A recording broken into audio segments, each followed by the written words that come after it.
Hello everyone, मैं हूं advocate Rahul Mishra और आज की वीडियो में आप सभी का स्वागत है। आज की वीडियो में हम लोग समझने की कोशिश करेंगे जो एक गलती आप लोग रेप के मैटर में करते हो सबसे बड़ी। जैसे ही एफआईआर आपके ऊपर पंजीकृत हो गई, आप एक गलती जो करते हो जिसकी वजह से आपके लेने के देने पड़ जाते हैं। इसलिए आज के वीडियो में हम लोग समझने की कोशिश करेंगे कि वही गलती जो आप लोग करते हो वो आपको नहीं करनी है। लेकिन उससे पहले मेरी आप लोगों से रिक्वेस्ट है कि अगर आप लोग चैनल पर नए हैं या पहली बार आ रहे हैं, अभी तक आप लोगों ने इसे सब्सक्राइब नहीं किया तो प्लीज सब्सक्राइब करिएगा। साथ ही साथ एक हम्बल रिक्वेस्ट और है, अगर आपने फेसबुक, इंस्टाग्राम, ट्विटर पर मुझे फॉलो नहीं किया तो वहां फॉलो करिए, लिंक आपको डिस्क्रिप्शन में मिल जाने वाला है।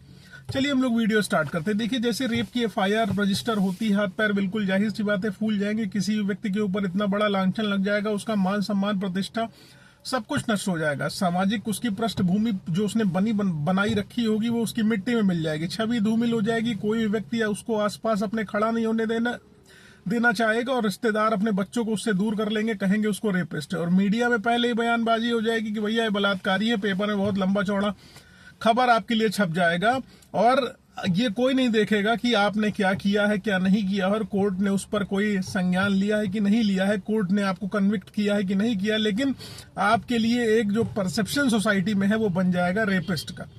इसलिए सबसे पहले अगर आप जेल नहीं जाएंगे, बाहर रहेंगे, अपनी सुरक्षा रखेंगे, तो ही आप आगे चल के कुछ कर पाएंगे और अपने ऊपर लगे दाग को धुल पाएंगे। जब आप जेल में नहीं गए होंगे तभी आप विवेचना में अपने एविडेंसेस दे पाएंगे। मैं मानता हूं इन्वेस्टिगेटिंग ऑफिसर आईओ जो है आपके एविडेंसेस को कंसिडर नहीं करता है, आपके एविडेंस नहीं मानता है, लेकिन आपके पास एविडेंस को रूट कराने का बहुत तरीका है। जैसे मजिस्ट्रेट के माध्यम से रूट कराइए, आप बाय पोस्ट दीजिए, एसपी के माध्यम से रूट कराइए, बहुत सारी चीजें हैं जो आप कर सकते हो, लेकिन उसके लिए आपका बाहर रहना बहुत जरूरी है।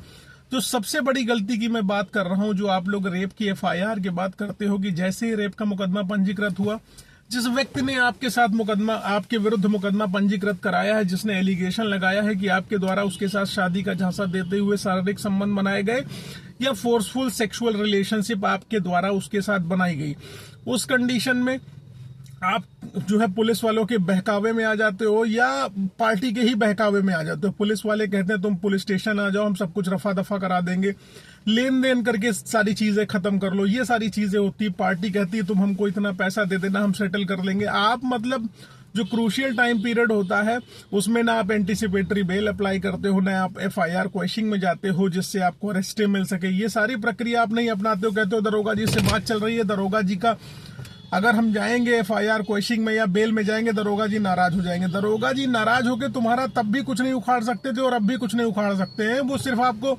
अरेस्ट कर सकते थे, उनके पास अरेस्टिंग की पावर है, इसके अलावा वो आपका कुछ नहीं कर सकते हैं। लेकिन आपके पास जो लीगल रेमेडी है, अगर आप उसका इस्तेमाल नहीं करोगे तो एफआईआर के बाद आप मान के चलिए 10 से 15 दिन का जो समय होता है, क्रूशियल टाइम पीरियड होता है, जो लकी लोगों को मिल जाता है। अगर आप उसमें सेटलमेंट में, अपोजिट पार्टी से बात करने में, नेगोशिएशन करने में निकाल दोगे और अपनी कोई प्रोटेक्शन नहीं लोगे तो ये ध्यान रखना, पता चला आपकी बात चलती रही और किसी वजह से आपका नेगोशिएशन और सेटलमेंट नहीं बन पाया, तो पुलिस क्या करेगी? आपको गिरफ्तार करेगी, जेल भेज देगी। इसलिए जब भी इस तरीके की एफआईआर पंजीकृत हो, पहले अपनी सुरक्षा पाने की कोशिश करो, यानी कि एफआईआर क्वेश्चनिंग में जाओ, आपके पास एप्रोप्रिएट एविडेंसेस हो।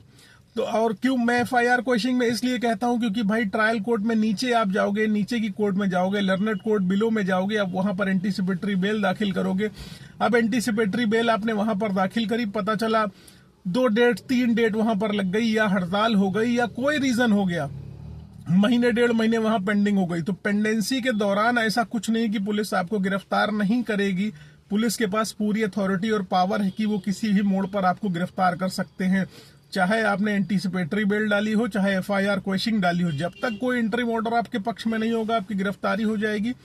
इसलिए कभी भी इस तरीके के कृत्य में पड़ने की कोशिश न करें। पता चला आपने सेटलमेंट में बातचीत करने में 15 दिन निकाल दिए और अपोजिट पार्टी ने जानबूझ के आपसे 15-16 दिन निकाल दिए आपके, और उसके बाद आपको एक पॉइंट पर सेटलमेंट करने के लिए बुलाया, आप वहां पर गए, पुलिस बुला के आपको गिरफ्तार कर दिया, तो आपके पास कुछ नहीं बचेगा। इसलिए जब भी सेटलमेंट, डायरेक्ट तो कुछ है नहीं प्रोविजन, लेकिन अगर आप लोग XYZ तरीके से करना चाहते हो तो आपकी मर्जी है, वो मैं लीगली नहीं कहूंगा कि आप करो या ना करो, लेकिन सेटलमेंट की प्रोसीडिंग्स में जाने से पहले आप अपनी सुरक्षा रखो। आपके पास चाहे वो एंटीसिपेटरी बेल के फॉर्म में हो, चाहे प्रोटेक्शन हो अरेस्टे के फॉर्म में, कि आप जेल न जाओ, आपकी गिरफ्तारी न हो।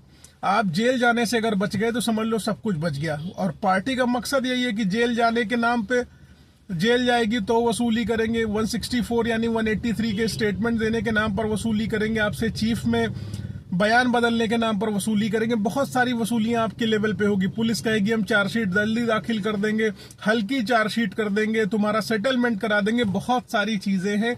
लेकिन ये ध्यान रखना, इस तरीके के कृत्यों में पड़ोगे तो आपके लिए लेने के देने पड़ जाएंगे। जो महत्वपूर्ण दिन है 15 से 20 दिन जिसमें आप बच सकते हो, हाईकोर्ट से प्रोटेक्शन सीख कर सकते हो, उसको मत वेस्ट करो। पहले अपनी सुरक्षा करा लो, बाद में सारी चीजें सोचना कि हमें पार्टी से बात करनी है कि क्या हमें कैसे करना है, उससे पहले करने की जरूरत नहीं। उम्मीद है इस वीडियो से कुछ ना कुछ आपको सबक मिलेगा, सीखोगे। अगर ऐसा है तो वीडियो को लाइक शेयर सब्सक्राइब करना मत भूलना।